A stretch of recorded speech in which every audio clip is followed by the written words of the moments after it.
With the Fallout set coming out, they've already shown off the 4 commanders that are going to be in the box art or the front or the main commander of all 4 of the Fallout decks. So I'm going to do a 4-part series where I go over each of the commanders and give my thoughts and opinions on them while showing different ways you can play them and cards that will be good in this deck.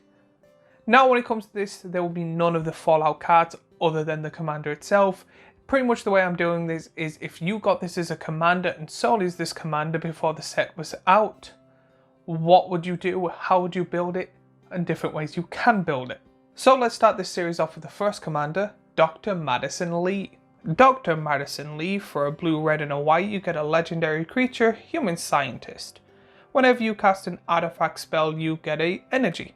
Tap, pay an energy, target creature gets +1/+0 and gains trample and haste until end of turn. Tap, pay 3 energy, draw a card. Tap, pay 5 energy, return target artifact card from your graveyard to the battlefield tapped, and is a 2/3. Now this woman is quite energetic. She is literally pretty much the only scientist other than your father in the game that I've actually seen run. But she's also been not in 1 but 2 of the Fallout games at least. Definitely been in Fallout 3 in River City, and then Fallout 4 in the Institute. But that's just with my knowledge of the games. I am a huge Fallout fan, but I'm not really deep into the lore. I do watch a few lore videos and stuff like that, but I haven't played the first and second, and I think there was like half a game on the older PCs. I've played 3, New Vegas and 4, but I've played a lot of it and watched a good amount of lore videos. So this is, I think, the first proper energy-based commander that Magic have done, and they're probably going to be releasing a bunch of energy cards for this deck. And this is actually quite a good one. In this video, I'm going to be going over 3 different ways you can play her, all of them basing off the first ability where you get a energy whenever you get to cast or play an artifact, and then pretty much I've built a somewhat deck or a theme for a deck based on the other 3 abilities, 1 for each. So let's start with the different ways you can play her. This one basing it off her second ability, where a creature gets +1/+0 trample, but more importantly the haste. When it comes to this deck will be in roughly 2 sections, one being low amount of ramp, such as like your classic Soul Ring and Arcade Signa, but also the Myers, or Mears, Meyer? I don't know how, I've heard different people say it differently. This is where you play your low cost artifacts to be able to get enough energy, to then get enough mana to play your big creatures, and then you use the energy to make those big creatures get in haste, power them up and trample. You're able to put big creatures as the Eldrazi, Kozilek, Butcher of Truth, Ulamog the Infinite Gyre, Kozilek the Great Distortion, Ulamog the Ceaseless Hunger, Ulamog the Promised End. Also I was thinking cards like Elder Dinosaurs, such as these 3, Nezahal Primal Tide, Atali Primal Storm, Zetalpa Primal Dawn. But then also if there's new big dinosaurs coming out in the newest set, that's why it was in my head.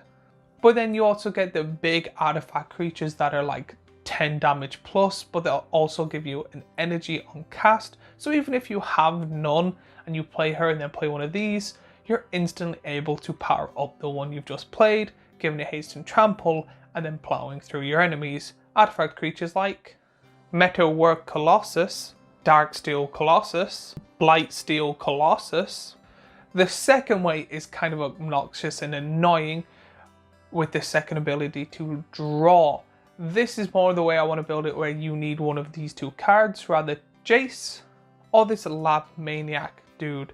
The whole point of this is you use her ability to draw, you mill yourself.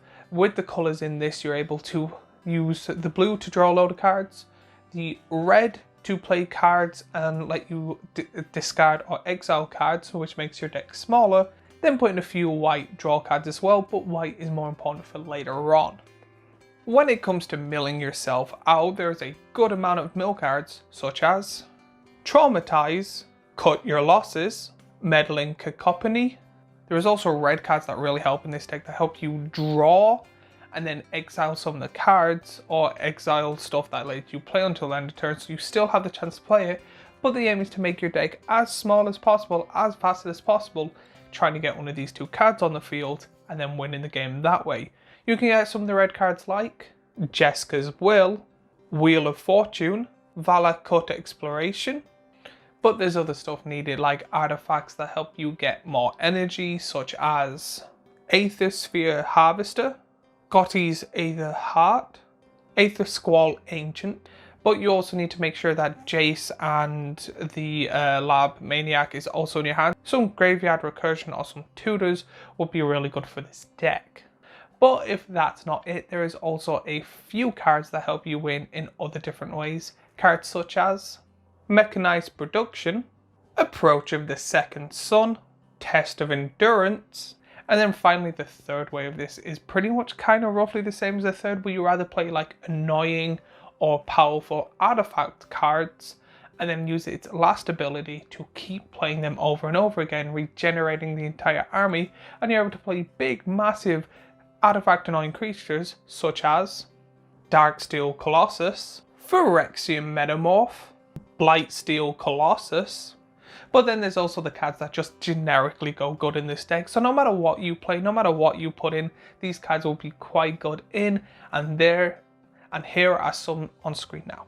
Cursed Mirror, Aetherworks Marvel, Esper Sentinel.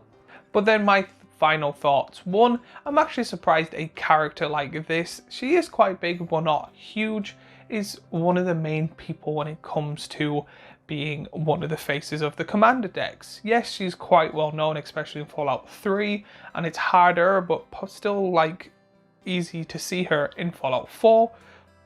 But there's so many characters in the Fallout universe that are more known and could do the same, like the brains from the Mount Moon DLC and stuff like that. So it was kind of weird seeing her as the face card.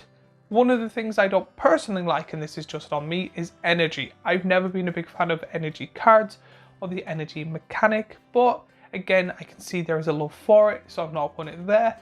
Am I still going to get this card? Hell yes.